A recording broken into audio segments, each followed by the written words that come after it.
लेकिन इस बीच बड़ी लहर जो है वो देखने को मिल रही है जम्मू कश्मीर में एनसी को लेकर, और वहीं अगर हम बात कर रहे हैं बीजेपी को जीत जो है वो मिली है। लेकिन इस बीच हमारे साथ प्रमोद कृष्णम जी जुड़ चुके हैं।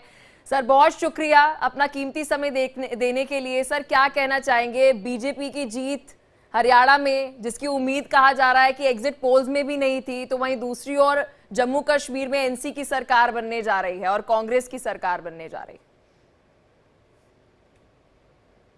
देखिए, ये तो सनातन की जीत है। ये हरियाणा में जो जीत है ये सनातन की जीत है। राम मंदिर में नाच गाना हो रहा है, जो राहुल गांधी जी ने बोला। राहुल गांधी जी ने बोला राम मंदिर में नाच गाना हो रहा है। अयोध्या हार गई है, सनातन हार गया है। खड़गे जी ने बोला सनातन को सनातन की सरकार नहीं आने देनी है। तो ये तो हरियाणा की जनता ने सनातन को जिताया है और सद्भावनाओं को जिताया है। ये भारत की जीत है प्रमोद जी और इस आपने जीत को इतिहास में दर्ज किया गया है। प्रमोद जी आपने कहा राहुल गांधी पनौती हैं, आपको इसका एहसास हो गया था क्या पहले ही? एक्चुअली मैंने एक बार हुड्डा जी से भी कहा था कि तुम चुनाव प्रचार में राहुल गांधी जी को मत बुलाना। राहुल गांधी को प्रचार में बुलाओगे तो तुम्हारा बंटाधार हो जाएगा, लुटिया डूब जाएगी। क्योंकि वो जहां जाते हैं वहां उल्टी सीधी बातें करते हैं। अगर राहुल गांधी हरियाणा चुनाव में ना आते तो भूपेंद्र हुड्डा चीफ मिनिस्टर हो जाते। तो आपकी बात जो है भूपेंद्र सिंह हुड्डा ने सुनी नहीं और उसका परिणाम प्रमोद जी सबके सामने है।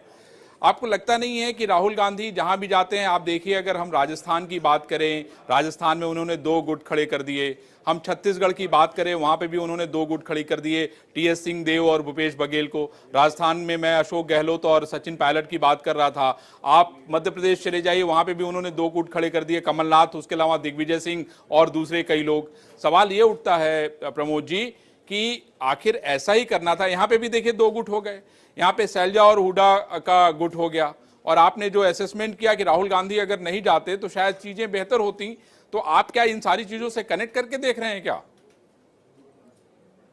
देखिए, गुटबंदी होना राजनीति में स्वाभाविक है। हर दल में गुटबंदी होती है। इतनी बड़ी जीत और इतनी बड़ी हार गुटबंदी का परिणाम नहीं हो सकता है। ये सनातन विरोधियों को देश में सत्ता से दूर रखना है, ऐसा भारत की जनता मन बना चुकी है। और जिस तरह राहुल गांधी और उनकी टीम, राहुल गांधी और उनके साथ इर्द गिर्द जो ये चंडाल चौकड़ी है, एक वामपंथियों का गैंग है जो सनातन के विरुद्ध है, राम के विरुद्ध है, राम मंदिर के विरुद्ध है। ये दिखाना चाहते थे।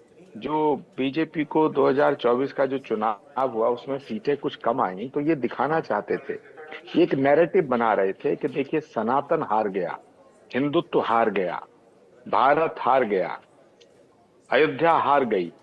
अयोध्या न कभी हारी है न कभी हारेगी, सनातन न कभी हारा है न कभी हारेगा, भारत न कभी हारा है न कभी हारेगा।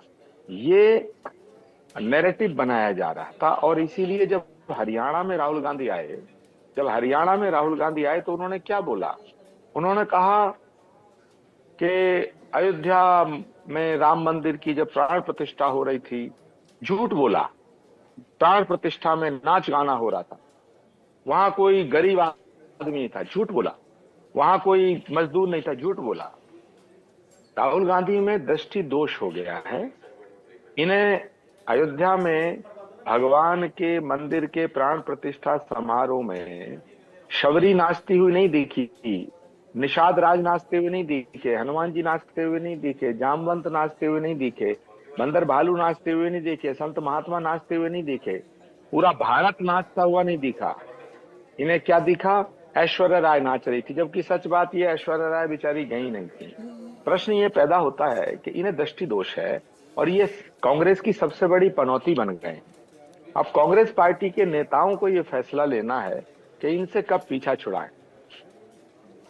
प्रमोद जी, यानी आप ये कहना चाहते हैं कि नरेंद्र मोदी जो सनातन को लेके चल रहे हैं, जिन्होंने इतना बड़ा राम मंदिर का तोहफा पूरे देश को और दुनिया को दिया है, ये एक तरीके से उनकी विजय है, आप ये कहना चाहते हैं, खास तौर पे हरियाणा में? हरियाणा में नहीं, पूरे देश का जनमानस जो है इस समय सनातन को लेकर के जागृत है।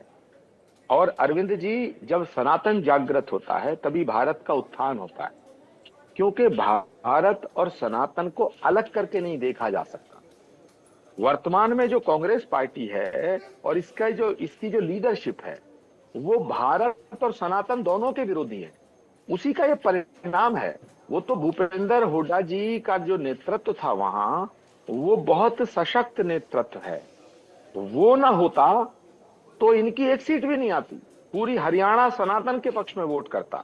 लेकिन क्योंकि भूपेंद्र हुड्डा जी कांग्रेस के साथ खड़े थे, भूपेंद्र हुड्डा जी कांग्रेस के चेहरा थे, तब इतनी सीटें आई हैं। कुछ लोगों ने वोट कर दिया। अन्यथा इस समय देश की जनता राहुल गांधी और उनकी चंडाल चौकड़ी को सबक सिखाने के पूरे मूड में है, पूरे मूड में। अब देखना, झारखंड का चुनाव होगा, महाराष्ट्र का चुनाव होगा, वहां भी सनातन जीतेगा, वहां भी भारत जीतेगा। जो भारत के टुकड़े करने वाले, नारा देने वाले, वो नहीं जीत सकते।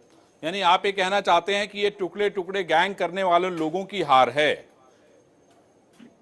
100% बिल्कुल। ये भारत की जीत है, सनातन की जीत है, ये भारत माता की जीत है, ये नरेंद्र मोदी की जीत है। क्योंकि नरेंद्र मोदी सनातन के, राष्ट्र के, सद्भावना के ध्वजवाहक हैं।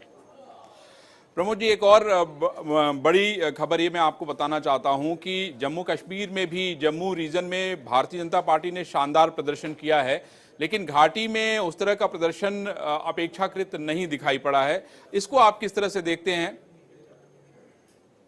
देखिए, सबसे बड़ी बात तो ये है कि जम्मू कश्मीर में बिना किसी वायलेंस के शांतिपूर्वक चुनाव हुआ।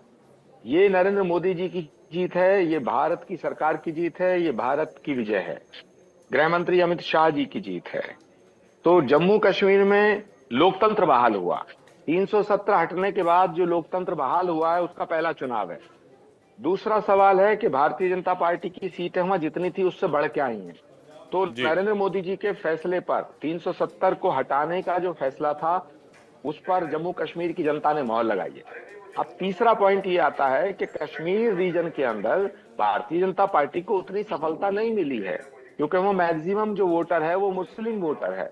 और अभी अगला जो चुनाव आएगा उसमें आधे से ज्यादा हमारे मुसलमान भाई भी भारत और भारत प्रेम में भारतीय जनता पार्टी का समर्थन करेंगे, नरेंद्र मोदी जी का साथ देंगे। किसी भी कीमत पे जम्मू कश्मीर का जो आदमी है, जम्मू कश्मीर के हमारे भाई बहन जो हैं, वो पाकिस्तान के समर्थन करने वाली पार्टियों का साथ नहीं देंगे। अभी वेट करिएगा, ये पहला पड़ाव है, ये पहली विक्ट्री है। प्रमोद जी, आज सुबह से जलेबी की बड़ी चर्चा हो रही है, लोग जलेबी खा रहे हैं, जलेबी बना रहे हैं। आपने जलेबी खाई कि नहीं?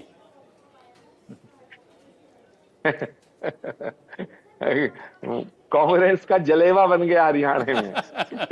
और अगर जम्मू कश्मीर की बात भी करो तो ये national conference, doctor Farooq Abdullah ji की पार्टी को मैंडेट मिला, एक तरह से उनको बहुमत मिला है, उनको समर्थन ज्यादा मिला है। कांग्रेस पार्टी है कहाँ कश्मीर, जम्मू में कहाँ है खड़ी है? 5 या 6 सीटों पे जम्मू कश्मीर में वो जीत पाए हैं। तो कांग्रेस पार्टी का जो ग्राफ है लगातार गिर रहा है। तो उसकी जिम्मेदार, अगर उसके कोई अगर जिम्मेदार हैं तो सिर्फ राहुल गांधी हैं, क्योंकि पिछले 15 सालों से सारे फैसले राहुल गांधी कर रहे हैं। तो मैं अब कांग्रेस के वरिष्ठ नेताओं को कहना चाहता हूं कि राहुल गांधी जी से अब हाथ जोड़ के उन्हें विदेश जाने दें, उनको भ्रमण करने दें। और मैं आपको एक बात और अरविंद जी बताऊं, अगर महाराष्ट्र के चुनाव में, झारखंड के चुनाव में राहुल गांधी ने प्रचार किया तो कांग्रेस की इतनी बुरी हार होगी, आप उसका अंदाजा नहीं लगा सकते। आखिरी सवाल प्रमोद जी, ये बताइए कि ये कह रहे हैं कि अब हम इलेक्शन कमीशन जाएंगे, ये जो नतीजे आप लोग फोरकास्ट कर रहे थे उसमें तो कांग्रेस बुरी तरीके से जीत रही थी, अब हमारे पास इलेक्शन कमीशन का सहारा है, सारे के सारे लोग जो है यही बात कह रहे हैं, कांग्रेस यही बात कह रही। जयराम रमेश ने अभी ये प्रेस कॉन्फ्रेंस करके कहा। सर, अब ये आखिर प्रोपेगेंडा करने का कोई मतलब है क्या, आपको लगता है क्या? अरविंद जी, मैं यही तो कह रहा हूं, इससे बड़ा बेहुदा बयान कोई हो सकता है? यही तो मैं कह रहा हूं, ये पनौती बन गई राहुल गांधी और उनकी चंडाल चौकड़ी। कश्मीर में ईवीएम ईमानदार, हरियाणा में ईवीएम बेईमान, कश्मीर में ईवीएम सही, हरियाणा में ईवीएम गलत, कश्मीर में लोकतंत्र जिंदा, हरियाणा में लोकतंत्र मर गया। इतनी वाहियात बातें ये लोग कर रहे हैं। अगर इन्होंने हरियाणा की जनता का अपमान किया, हरियाणा की जनता ने जो मैंडेट दिया है उसका सम्मान करना चाहिए। जनतंत्र में सारी शक्तियां जनता में निहित होती है। अरविंद जी, कांग्रेस पार्टी को चाहिए था कि वो हरियाणा की जनता का सम्मान करते और आभार व्यक्त करते, लेकिन कैसे कर सकते हैं? उनकी लीडरशिप तो राहुल गांधी जी के हाथ में है, और राहुल गांधी जी की लीडरशिप में तो यही सत्यानाश होना है। चलिए यही सत्यानाश होना है। प्रमोद जी, मैं समझता हूं कि आपकी जो बड़ी महत्वपूर्ण सारी बातें हैं वो जो है कांग्रेस पार्टी और उनके बड़े नेता सुनेंगे, और मैं भी उम्मीद करूंगा कि आप जलेबी खा के जश्न मनाएंगे। आपने इंडिया डेली से बात की, आपको बहुत बहुत धन्यवाद।